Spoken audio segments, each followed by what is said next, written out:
Une semaine après la mort d'Élisabeth II, le prince William et sa femme Kate Middleton ont fait une nouvelle apparition remarquée ce jeudi 15 septembre, le couple, plutôt discret depuis l'annonce du décès de la souveraine, s'est en effet rendu à Sandringham, l'un des domaines privés de la famille, pour se recueillir un court moment devant les parterres de fleurs laissés par les Britanniques en hommage à celle qui a régné pendant 70 ans. Tous deux vêtus de noir, le couple a passé du temps à admirer les petits mots laissés devant le château. Rencontrant le public présent, très marqué, semblant triste et fatiguée, la duchesse avait choisi un look sobre mais formel ce jeudi. Avec un manteau long ouvert sur une robe couleur corbeau, une petite croix autour du cou. Elle avait choisi de porter les perles de la reine aux oreilles et n'a pas quitté son mari. Les fans, qui, finalement, les connaissent plutôt bien, étaient présents. Il faut dire que la famille royale passe toutes les fêtes de Noël à Sandringham. Participant à la messe du 25 décembre, le prince William et Kate Middleton ont eux-mêmes habité tout proche du château, à Harmleool pendant plusieurs années.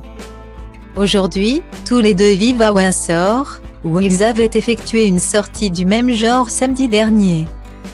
Cette fois en compagnie de l'autre fils du roi Charles III, le prince Harry et de sa femme, Meghan Markle, pour des retrouvailles attendues, mais froides, entre les deux frères brouillés depuis 2 ans.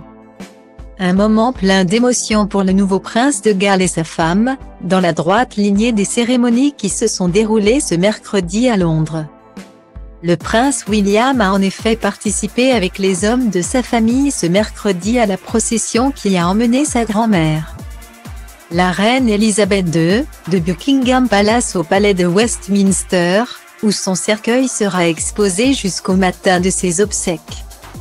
Rejoignant ensuite sa femme et le reste du clan pour une courte messe, il avait été vu le visage fermé, sur le point de craquer.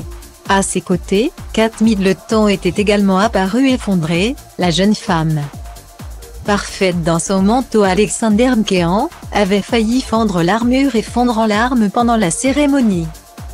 Attendu lundi 19 septembre, pour les obsèques officielles de la souveraine en compagnie des chefs d'État de la planète entière. Le couple va d'abord pouvoir se reposer. Ce week-end, ils devraient rentrer dans leur nouvelle maison de Windsor retrouver leurs 3 enfants, George, 9 ans, Charlotte, 7 ans, et Louis, 4 ans, très protégés par leurs parents depuis une semaine mais qui pourraient apparaître lors de la cérémonie. Pendant cette visite du couple de Galles à Sandringham ce jeudi, un domaine où la famille se réunit en général pour Noël, le prince Édouard et sa femme Sophie de Wessex se sont quant à eux rendus à Manchester pour un autre hommage. Alors que la princesse Anne était de retour en Écosse, à Glasgow. En revanche, le roi Charles III et la reine consort Camilla sont tous les deux rentrés dans leurs domaines respectifs, à la campagne, pour se reposer une journée.